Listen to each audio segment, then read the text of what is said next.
예, 만나서 반갑습니다. 예, 반갑습니다. 예, 오늘의 주제는 사람으로 태어났으면 복을 짓자라는 주제가 되겠습니다. 여러분들 다들 사람이시지 않습니까? 그렇죠. 자, 아닌가요? 예, 자, 사람인데 저희 불교에서는 사람으로 태어나는 게 어렵다고 합니다. 예, 불교는 거대한 윤회의 세상 속에서 태어나고 죽는 것을 반복하는데 밑으로는 뭐 지옥에 떨어질 일도 있을 것이고 위로는 천상에 태어날 일도 있을 것이고 혹은 짐승으로 태어나기도 하고 사람으로 태어나기도 합니다. 그런데 인간으로 태어나기가 쉽다 어렵다? 어렵다는 거죠. 그래서 이왕 이 힘든 사람의 몸을 만났으니 사람의 몸을 받았으니 마땅히 복과 지혜를 함께 닦아야 된다라고 부처님께서 끊임없이 말씀을 하셨습니다. 불교에서 가장 중요한 건 사실 지혜입니다. 무엇이 중요하다고요? 지혜가 중요합니다. 그런데 불교에서는 지혜의 종교, 깨달음의 종교, 깨침을 추구하면서도 왜 복 쌓는 걸, 복 짓는 걸 중요하게 여기냐면요. 지혜를 닦으려면 기본적으로 뭐가 받쳐줘야 된다? 복이 있어야 됩니다. 복이 있어야 지혜도 바르게 닦을 수가 있다고 합니다. 예를 들어서 우리가 지혜를 닦기 위해서 가장 중요한 게 좋은 스승을 만나는 겁니다. 그러니까 좋은 스승을 만나야 할 복이 있어야 됩니다. 근데 스승만 만나서는 되질 않습니다. 스승을 만난 뒤에도 스승 밑에서 공부할 수 있는 시간복도 있어야 되고 또 시간만 많아서는 안 됩니다. 좋은 스승 밑에서 꾸준하게 수행할 수 있는 건강한 복, 건강복도 있어야 되고 그리고 너무 먹고 사는 게 힘들면 수행할 수 있나요? 없나요? 없죠. 좋은 스승을 만나고 시간도 넉넉하고 몸도 건강하지만 너무나 먹고 사는 게 힘들면 좋은 스승 밑에서 수행하기도 힘듭니다. 그래서 기본적인 의식주 복이 있어야 또 수행할 수가 있는 겁니다. 그래서 불교에서는 지혜가 가장 첫째이지만 지혜를 바르게 닦기 위해서는 무엇부터 있어야 된다? 복부터 있어야 된다는 겁니다. 그래서 불교에서는 이왕 사람으로 태어났으니 복을 열심히 지어라 라고 이야기하고 있는 것입니다. 우리 중생들이 사람들이 살아가는 인생의 목표는 행복입니다. 다들 동감하시죠? 네. 또한 그 행복을 성취하기 위해서는 기본적으로 그 행복의 열매를 자기가 스스로 얻을 수 있을 만한 복의 씨앗을 심어야 됩니다. 그래서 우리가 흔히 하는 얘기가 콩 심은데 콩 나고 팥 심는데 팥 나고 복을 심으면 행복에 복 나고 뭐 복날이에요. 예? 발음 잘해야 돼요. 예, 복을 심으면 이제 복의 씨앗을 심으면 행복의 열매가 열리고 그리고 복의 씨앗을 심지 않았는데 어떻게 내가 누릴 수 있는 행복의 열매가 열리겠습니까?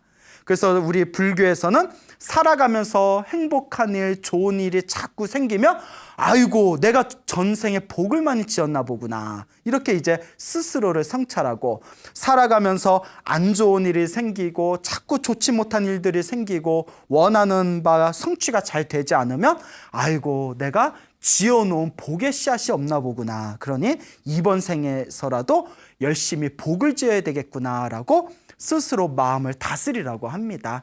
그래서 불교는 복덕과 지혜를 닦는 그런 어떤 새 두 날개와 같은 그런 가르침이라고 볼 수가 있습니다.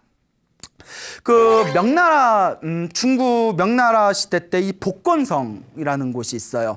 복건성에 중국 복건성에 양령이라는 큰 부자가 살고 있었다고 합니다. 양령, 예, 양령이란 부자가 살고 있었는데 이 양령의 집안이 원래 굉장히 가난한 집안이었답니다. 그래서 집안 대대로 나룻배로 이제 사람들을 강에서 건네주는 일을 이제 직업으로 삼는 그런 집안이었는데 언제부터 집안이 피기 시작했냐면 양령의 아버지 때부터 집안이 펴기 시작했답니다. 그러면 왜 갑자기 양령의 이 양씨 집안의 집안이 활짝 피기 시작했냐면 그 문헌에 보면 이런 내용이 나옵니다.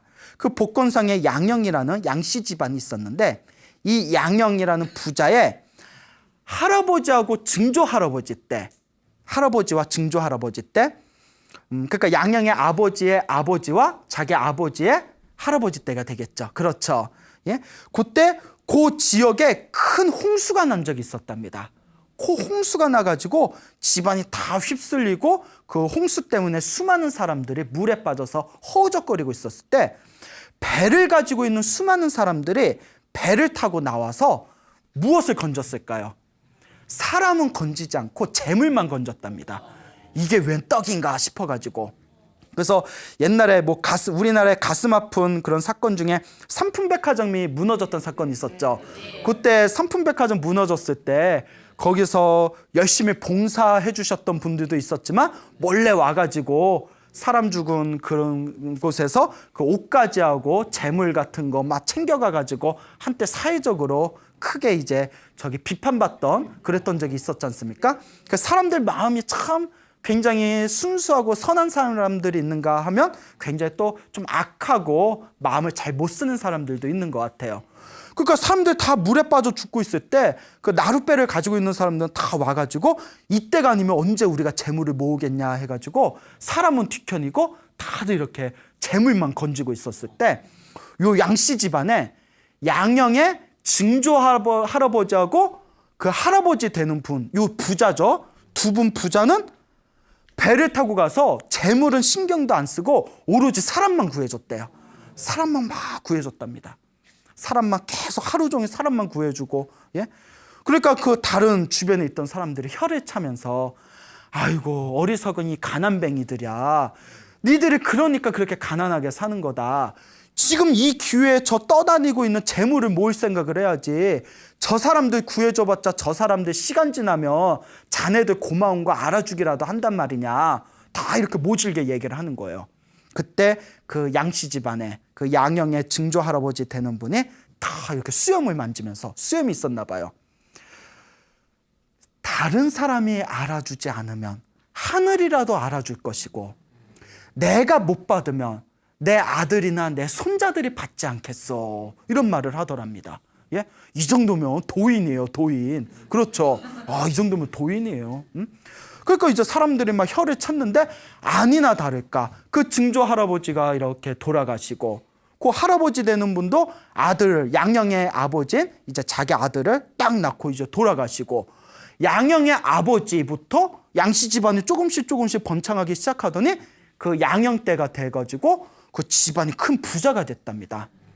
근데 이 양형이 항상 이제 집안에 널리 이제 손님들 오면 옛날에는 그 집안에 오고 가는 나그네를 집에 모셔다 놓고 음식을 대접하고 하룻밤 쉬어가게 하는 게 그게 굉장히 그 복을 짓는 일이라고 합니다.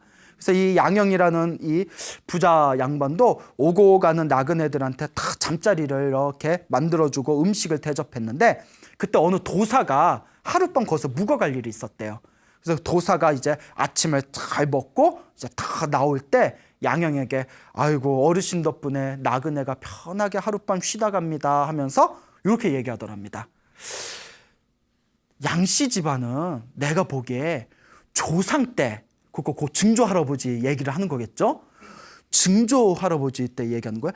조상 때 아무래도 큰 복을 지은 게 있어서 지금 자손들이 이렇게 잘 풀린 것 같습니다. 왜 그런고 하니 우리 그 양씨 집안의 그 어르신은 얼굴이 이만큼 살 정도로 큰 부자가 아닌데도 이렇게 잘 사는 거 보면 분명히 조상 때 내려온 은덕, 복덕이 있어서 잘 사는 걸 겁니다. 다 이런 얘기를 하더래요. 그러면서 저쪽 마을에 이렇게 가서 산 어디에 가면 아주 그냥 명당 자리가 하나 있으니 조상님들을 그 명당 자리에다가 산소를 옮기십시오. 집안에 큰 인재가 나올 겁니다. 이러는 거예요. 그러니까 요 양형이라는 사람이 깜짝 놀라서 또 아니 그렇게 귀한 그런 명당 자리를 소개시켜줬는데 내가 이렇게 그냥 맨손으로 보내도 될지 모르겠습니다. 여기서 조금 더 쉬다 가십시오. 제가 사례를 하겠습니다. 했더니 요 도사가 하는 말이 아닙니다. 감사를 표하려면 우리 양씨 집안의 조상님들한테 감사를 표하십시오. 요 집안에 조상님들이 덕을 많이 지었기 때문에 자손이 복을 받는 겁니다 하면서 이렇게 호련히 사려지더랍니다. 그러니까 요 양형이라는 사람이 그냥 혹시나 해가지고 그 도사가 가르쳐 준 곳에 가서 이제 당신네 양씨 집안의 조상님들을 거기다 묘자리를 쓰고 난 뒤에 그 뒤에 그 집안에서 집안도 부자이지만 그 양씨 집안에 큰 벼슬아치들이 많이 나오게 되었다라는 그런 이야기가 있습니다. 이런 이야기들이 우리 주변에 굉장히 많은 이야기들이 전해지는 거 보면 정말 우리가 이번 생에 복을 짓는다는 것이 정말 참 묘하고 묘한 일이다라는 그런 생각을 해봅니다. 여러분 임진왜란 아시죠? 겪어보셨어요? 아직 안 겪어보셨군요. 예. 그런 일은 다시 있어서는 되겠어요? 안 되겠어요? 안 되죠. 임진왜란의 가장 위대한 영웅을 치면 누구를 들 수 있을까요? 그렇죠. 앞으로 보나 뒤로 보나 우리 이순신 장군을 들 수밖에 없습니다. 그런데 임진왜란 구국의 영웅 이순신을 이제 이 등용하신 그 청거하신 분이 바로 누굴까요? 그렇죠. 아우 범상치 않으신 분이네요. 예, 류성룡을 아시네요. 예, 여러분 성룡 좋아하세요? 성룡? 예, 성룡. 예, 성룡. 저도 어렸을 때 성룡 참 좋아했는데요. 이 성룡보다 위대하신 분이 바로 우리 조상 중에 류성룡이라는 분이 계십니다. 근데 이 류성룡 집안에 또 재미난 이야기가 있습니다. 류성룡 집안에 그 할아버지께서 류성룡을 이제 자기 손자인 류성룡을 낳고는 그렇게 기뻐하셨답니다. 우리 집안에 일으킬 인재가 태어났다. 우리 집안에 크게 일으킬 인재가 태어났다. 그러니까 그 아들이 아버님 그 왜 그렇게 기뻐하십니까? 하니까 하시는 말씀이 우리 집안 대대로 이런 전설이 있다. 우리 윗대로 7대 위에 할아버지가 계시는데 그 할아버지께서 어느 날 우연히 큰 도인을 만난 적이 있었다. 그 도인을 만난 뒤에 우리 류씨 집안을 일으킬 인재를 하나 키우고 싶습니다. 방법이 무엇이 있겠습니까? 라고 했더니 그 도인이 하시는 말씀이 7대 동안 몇 대 동안? 7대 동안 사람들을 위해서 큰 덕을 쌓으면 10대 밑에 자손 중에 큰 인물이 태어나게 될 것이다 라고 가르쳤다고 합니다. 그러니까 7년도 아니고 70년도 아니고 몇 대? 7대를 닦아야 된다는 거예요. 그 옛날 사람들은 4대에 받는 것도 아니고 내 밑에 때에 받는 것도 아니고 7대를 쌓는 거예요. 그래서 그 조상 그 도인의 말대로 대대로 유언이 몇 대 동안 나로 몇 대 동안 덕을 쌓아? 7대 동안 덕을 쌓아 해가지고 7대 때 태어난 아이가 바로 누구다? 류성룡이라는 거예요. 아니나 다를까? 정말 비록 이순신 때문에 많이 빛이 가려워지긴 했지만 또 보이지 않는 우리나라의 큰 공신 중에 하나가 바로 류성룡이 되겠습니다. 이렇게 우리 조상님들의 이야기들을 가만히 들어보면 우리 옛날 어르신들 이야기를 들어보면 내가 살아생전에 우리 조상님들이 살아생전에 열심히 복을 지으면 내가 못 받더라도 반드시 자손들한테 영향이 미친다라는 그런 기본적인 인식이 밑바탕에 깔려져 있음을 우리가 한번 유추해 볼 수가 있는 것입니다. 이 이야기를 듣고 나서 제가 어디서 이런 이야기를 또 듣게 되었어요. 참 신기하더라고요. 어느 지방에 큰 부자 할아버지가 계시대요. 굉장히 큰 부자 할아버지시라는데 그분이 사놓은 땅마다 다 신도시로 땅이 올라가지고 그냥 가난한 집안에 태어나서 떼부자가 되신 분이에요. 부럽구나. 표정이 순간 예. 그렇죠. 땅 좀 사놓을 걸. 예. 그러니까 저도 예전에 수원에 잠깐 살았던 적이 있었는데 어렸을 때 수원에 이렇게 버스 타고 지나가면 거기 논밭이었거든요. 근데 제가 출가하고 나서 한참 세월이 지난 뒤에 거길 우연히 지나가게 됐는데 그 논밭 자리에 불과 한 20년 됐을 거예요. 막 빌딩이 서 있더라고요. 막 아파트가 서 있고. 그때 제가 초등학생이었을 때, 그때 내가 땅 좀 사놓을 걸. 그래서 제가 우리 외할머니한테 할머니 저기 수원에 사시면서 그 땅 좀 사놓으시지 뭐 하셨어요? 이랬더니 그때는 그때대로 돈이 없었고 뭐 또 이렇게 얘기를 하시더라고요. 그러니까 웃으시면서 자, 근데 이 할아버지가 굉장히 이제 땅 부자인 할아버지가 계시는데 어떤 관상을 굉장히 잘 보는 분이 있었대요. 관상을 굉장히 잘 보시는 분이 그러니까 이 관상 잘 보는 사람들 특징이 항상 이렇게 은행이나 지하철이나 특히 은행 같은 데 이렇게 앉아서 은행에 보면 이렇게 사람들을 얼굴 보고 그리고 지하철에서 사람들 얼굴 보고 목욕탕 가서 사람들 얼굴하고 몸 이렇게 보고 장난이 아닌걸? 뭐 이러면서 그러니까 관상이 좋다고요. 왜 그래? 예. 그러니까 이렇게 사람들 관찰하는 그런 습관이 있대요. 근데 이 관상을 잘 보시는 분이 굉장히 큰 땅 부자 할아버지 이렇게 우연히 만나서 이야기를 하게 됐는데 고민을 하는 거예요. 이 관상 보시는 분이 이 얘기를 할까 말까 고민하다 이제 힘겹게 이제 이야기를 합니다. 아유 어르신, 제가 관상을 좀 보는데 제가 너무 궁금한 게 있어서 그런데 좀 질문을 할 테니까 조금 기분 너무 상해하지 마십시오 이러는 거예요. 아니 왜 그러냐고 할아버지가 왜 그래 이랬더니 아무리 할아버지 얼굴을 봐도 얼굴이 빈상이라고 도저히 돈이 붙을 데가 없는데 이게 무슨 경우인지 모르겠다고 내가 공부를 다시 하든지 해야 되겠다고 너무 답답해서 여쭤보는 거라고. 그러니까 할아버지 내가 돈이 많은데 누가 나한테 오더니 이거 얼굴이 빈상이네 이러면 기분 좋아요 나빠요? 나쁘죠. 예를 들어 뭐 그러면서 빈상이신데요? 뭐 이러면 기분 나빠요 안 나빠요? 나쁘죠. 빈말이라도 얼굴이 훤하십니다 이래야 되는데 너무 답답한 거예요. 얼굴이 빈상이신데 어떻게 이렇게 부자가 되셨는지 제가 도저히 이해가 안 됩니다. 근데 이게 있어요. 없는 사람한테 너 없는 놈 하면 화가 나요.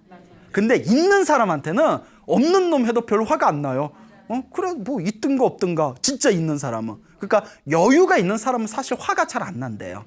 내가 만약에 화를 너무 잘 내는 성격이라면 내가 내 마음속에 너무 여유가 없는 건 아닌가 한번 고민할 필요가 있어요. 그러니까 할아버지는 너무나 부자니까 빈상이라 하든 복상이라 하든 마음에 걸려요 안 걸려요?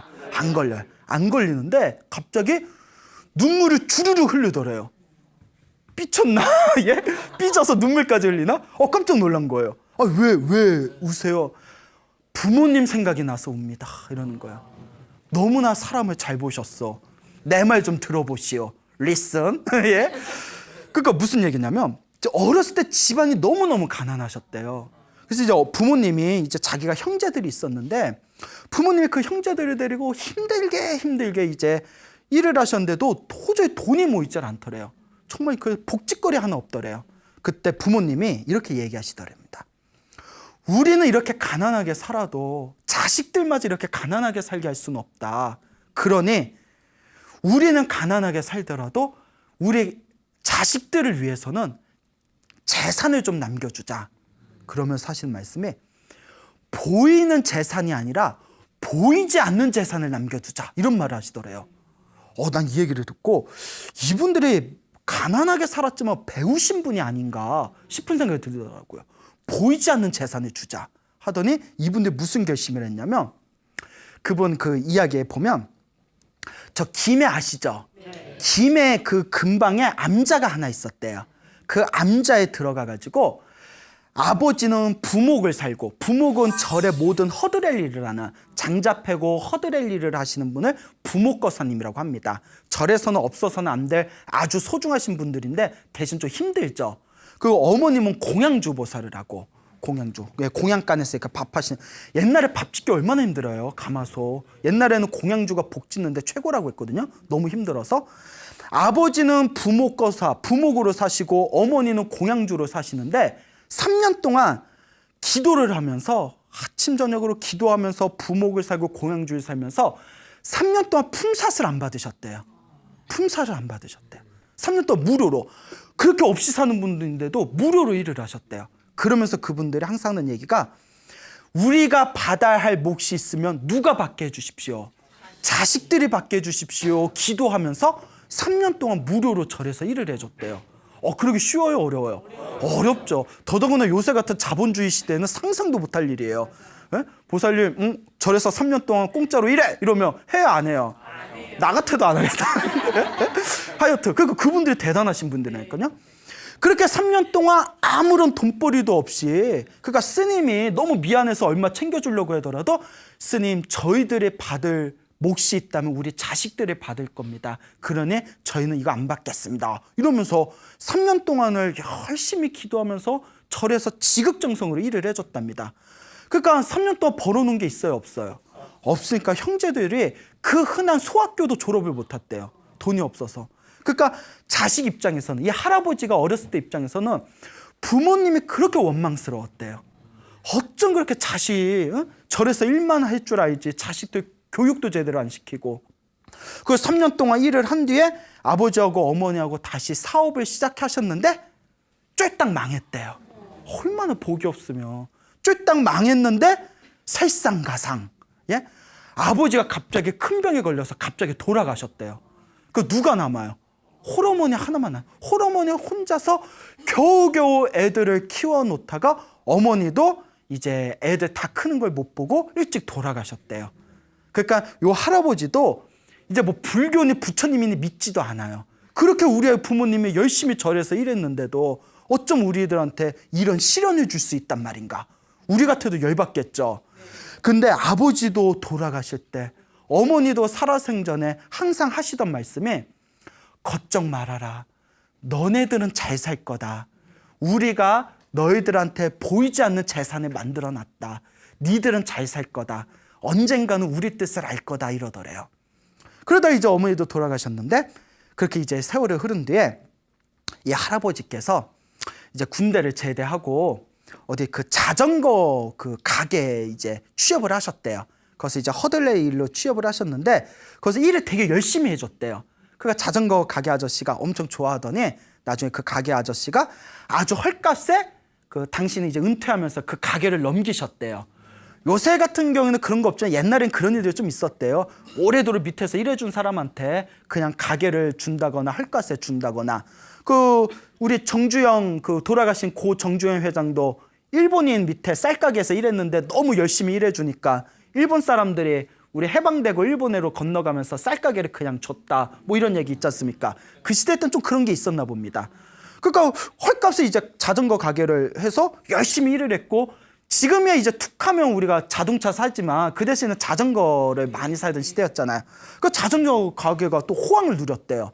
그 돈이 조금씩 모이니까 뭐 어디 쓸 데가 없어서 야 이거 돈 어떻게 해야 되나 했더니 아 땅이나 사 이러더래요 누가. 그래서 그냥 뭐 아무데나 땅 이렇게 사놨는데 그 한참 또 세월이 지난 뒤에 그 땅이 그 나중에 은퇴하면 농사 지으려고 사놨던 땅이 주택지로 변경된다고 그 훨씬 몇십 배의 이익을 남겨가지고 이제 땅을 팔으라고 해서 그 땅 팔고 또 땅 팔고 돈 받은 걸로 또 이 돈을 어디다 쓸까 하다가 아유 뭐 또 땅이나 사지 하다가 이제 땅을 샀는데 나중에 또 한참 세월이 흐른 뒤에 그 땅들이 다 신도시가 되면서 완전 떼부자가 됐답니다. 그러면서 이분이 딱 그 촉촉해진 눈을 닦으면서 내가 왜 이렇게 부자가 됐나 했더니 언젠가부터 그가 한번 운이 좋았대요.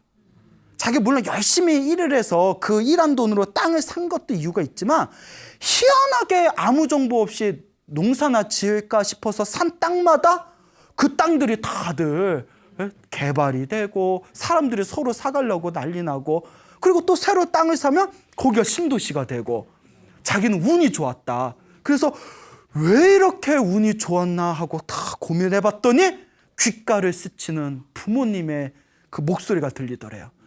걱정 말아라. 너네들은 언젠가는 잘 살 거다. 우리가 너희들을 위해서 보이지 않는 재산을 마련해놨다.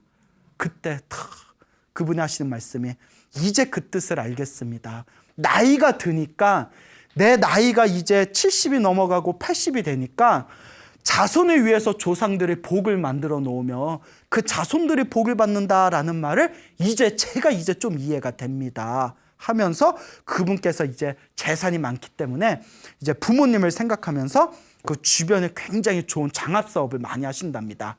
그래서 이런 이야기를 다 보면서 그 아까 복권상의 양형 있죠. 양씨 집안 이야기나 그 우리가 김해에서 3년 동안 불보살림 밑에서 열심히 기도를 하면서 3년 동안 열심히 봉사를 하셨던 그 부자, 땅 부자 할아버지의 부모님 이야기를 생각해 볼 때 요 내가 지은 복이라는 것이 결코 어디로 새어나가는 것이 아니구나라는 것을 우리가 한번 스스로 고민해 볼 필요가 있는 것입니다. 자, 이 이야기를 통해서 우리가 얻을 수 있는 결론이 뭘까요? 절에서 일할 때 월급 받으면 돼요, 안 돼요? 뭐가 안 돼요? 요새 안 받으면 큰일 나요. 예. 그래서 제가 이제 하고 싶은 얘기는 이와 같이 내가 봉사를 지으면서 살아가는 나의 선업과 공덕과 이 복의 힘이 굉장히 아주 무겁다, 묵직하다, 언젠가 나에게 돌아온다라는 것을 꼭 명심하시길 바랍니다. 그러니까 여러분들도 이렇게 살아가면서 왜 이렇게 나 일이 잘 안 풀리지? 우리 자손들을 위해서 내가 해줄 수 있는 게 뭐지? 그러면 한 가지 방법뿐이 없습니다. 복을 많이 지으세요. 복을 많이 짓고 여러분들이 자손들을 위해서 여러분들이 착한 선행을 많이 하신다면 여러분들 자손들도 분명히 잘 풀릴 겁니다. 스님 말 믿고 열심히 제가 복을 줬는데 우리 그래도 애들이 다들 이상해요. 뭐 이런 분들이 있으면 그런 분들 있으면 조금 더 닦으세요. 알겠죠? 한 50년 정도 닦아보세요. 50년 정도 한번 50년 후에 내가 있으려나 없으려나. 자, 그러니까 열심히 여러분들이 그 복을 짓고 선업을 짓는 것은 결코 어디로 사라지는 게 아닙니다. 그 관상 얘기가 나와서 그런데요. 굉장히 예전에 재밌는 제가 내용을 한번 봤어요. 여러분 관상 믿으세요? 안 믿으세요? 믿어요? 믿어요? 관상을 믿는구나. 그 어디 잘 보는 관상집 어디 가본 적 있으세요? 없어요? 있으면 나도 한번 소개해 주세요. 자, 우리 동양에는 뭐 관상 얘기가 굉장히 많아요. 실제로 절에서도 관상을 잘 봤다는 스님들 이런 이야기들이 많기는 합니다. 근데 불교에서는 관상에 너무 얽매이면 된다, 안 된다? 안 됩니다. 그게 핵심이에요. 관상을 무시하는 건 아닌데 너무 집착하면 안 된다. 왜 안 되냐? 운명은 내가 스스로 바꾸어 나갈 수 있고 내가 지문 관상이 안 좋아도 내 노력 여하에 따라서 내가 짓는 공덕의 힘에 의해서 관상은 바뀔 수가 있다고 합니다. 예전에 중국에 엄청나게 유명한 관상가가 있었대요. 이 관상가가 있었는데 하루는 이제 어느 고을에 어느 마을의 큰 부잣집에서 이제 출장으로 모십니다. 저희 집에 오셔서 식사 좀 드시고 우리 아들 관상 좀 봐주십시오. 그래서 이제 출장 관상을 가요. 이제 출장 서비스죠. 찾아가는 서비스. 그래서 이렇게 관상가가 그 고을에 가가지고 부잣집에서 이렇게 이제 음식을 먹고 나서 그 부잣집 아저씨가 자기 아들을 딱 불러요. 우리 아들입니다. 이 집안의 기둥입니다. 그 관상 좀 봐주십시오. 저희 집안이 재산은 많은데 벼슬에 오른 자가 없습니다. 항상 벼슬에 대한 아쉬움이 있습니다. 우리 아들이 큰 벼슬에 오를 수 있겠습니까? 그러니까 관상가가 딱 보니까 완전 떡두꺼비야. 두꺼비상 좋잖아요. 야, 이거는 볼 필요도 없습니다.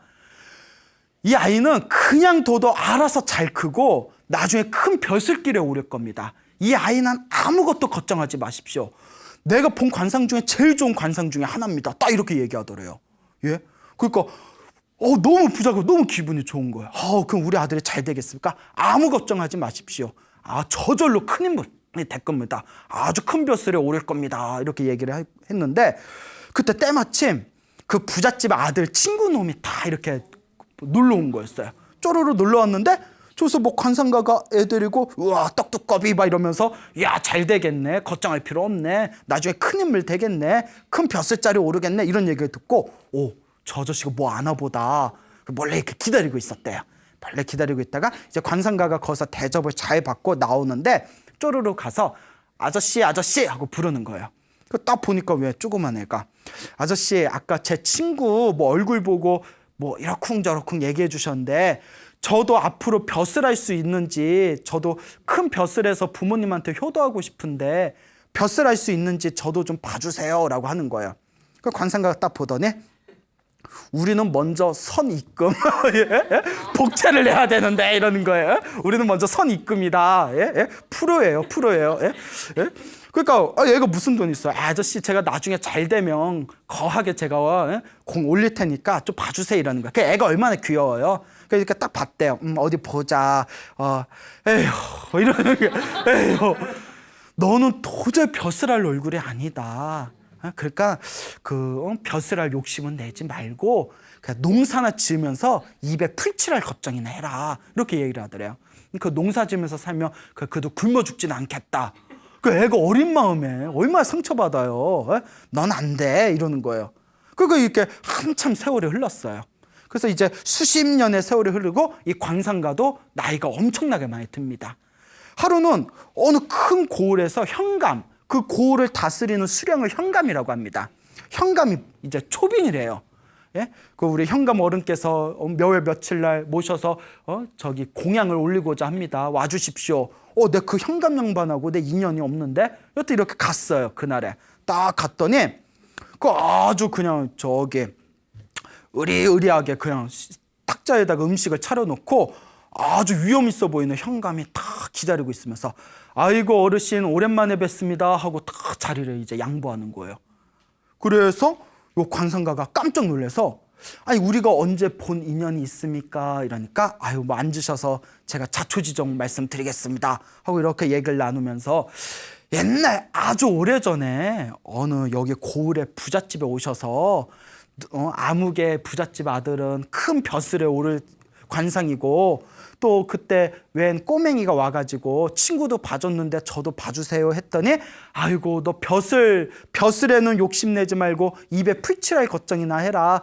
농사 지으면 먹고는 살겠다라고 하신 적이 있었는데 기억나십니까? 이러는 거예요. 벌써 수십 년 전 이야기잖아요. 곰곰이 생각해 봤더니 기억이 나는 거예요. 기억이 나더래요.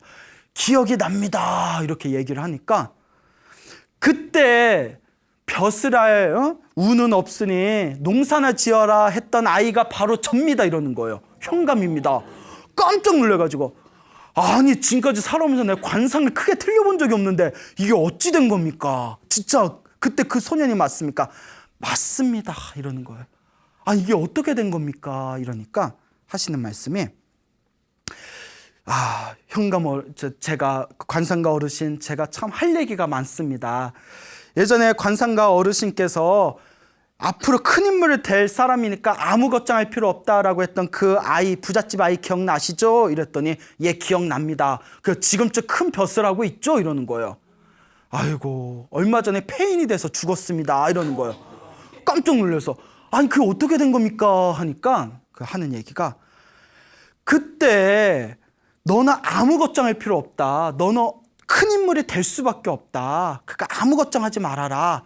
이대로만 자라라 라고 얘기한 바람에 애가 교만병에 걸려서 그 뒤로 공부도 하지 않고 맨날 집안에 부자니까 맨날 주색 잡기만 놀고 부모님들을 걱정하며 그 유명한 관상가가 내가 벼슬할 거라고 하지 않았습니까? 근데 뭐가 걱정입니까? 때만 기다리십시오.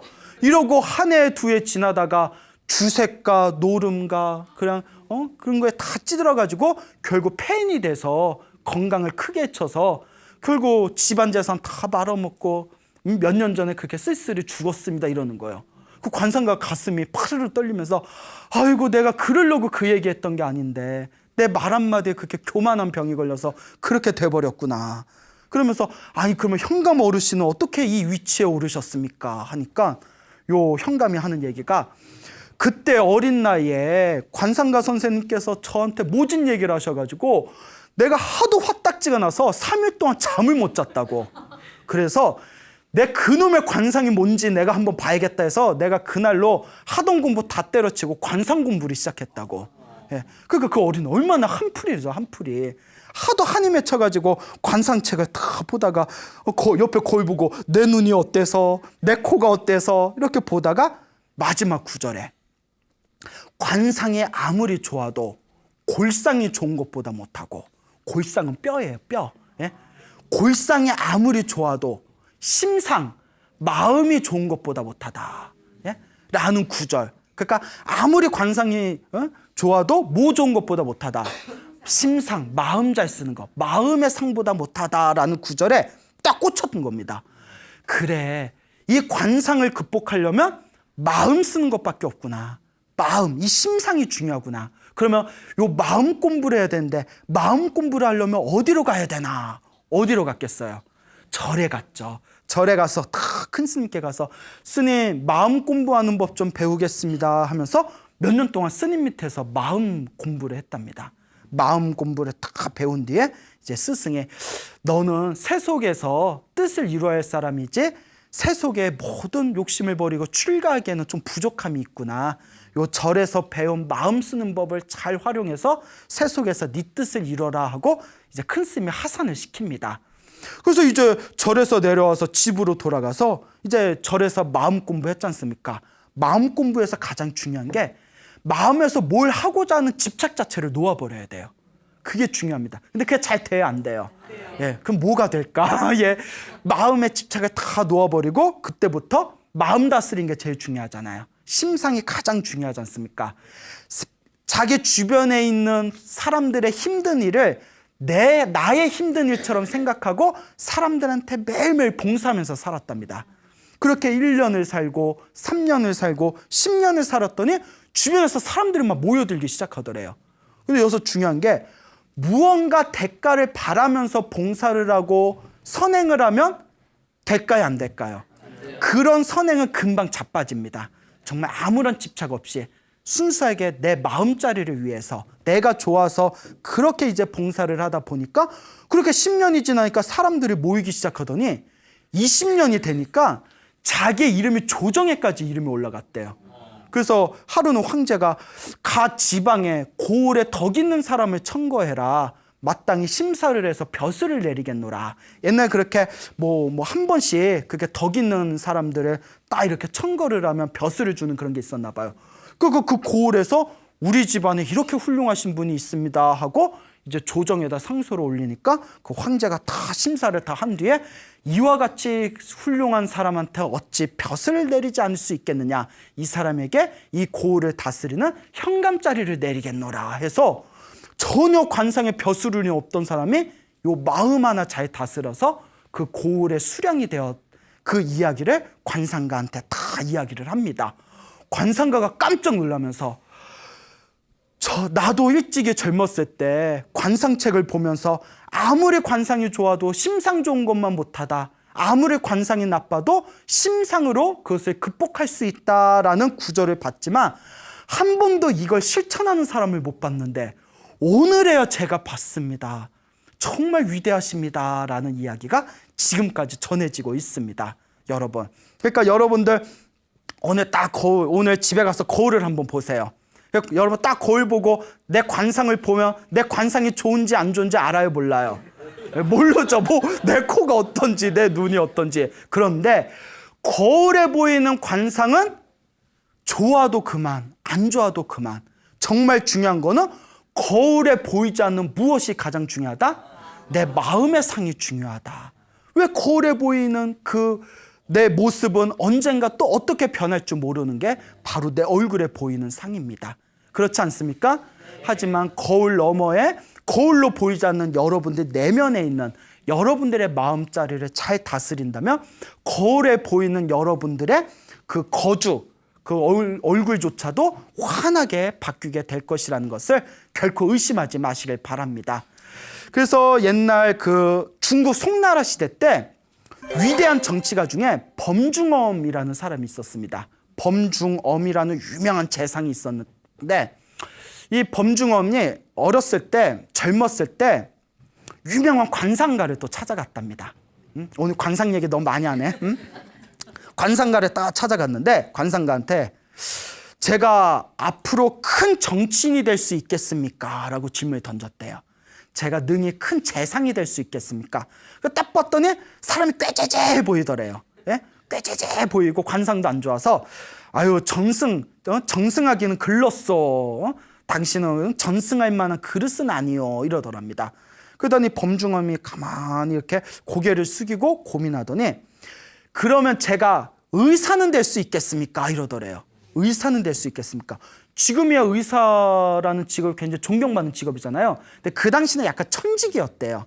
예, 그 당시에는 그러니까 관상가가 갑자기 의아해서 아니 무슨 정치인 큰 재상이 될 수 있겠습니까? 물어보더니 갑자기 두 번째 질문은 격을 확 낮춰가지고 의사라도 되겠습니까? 왜 이렇게 갑자기 뜻을 확 낮추십니까? 이렇게 질문을 던지더래요.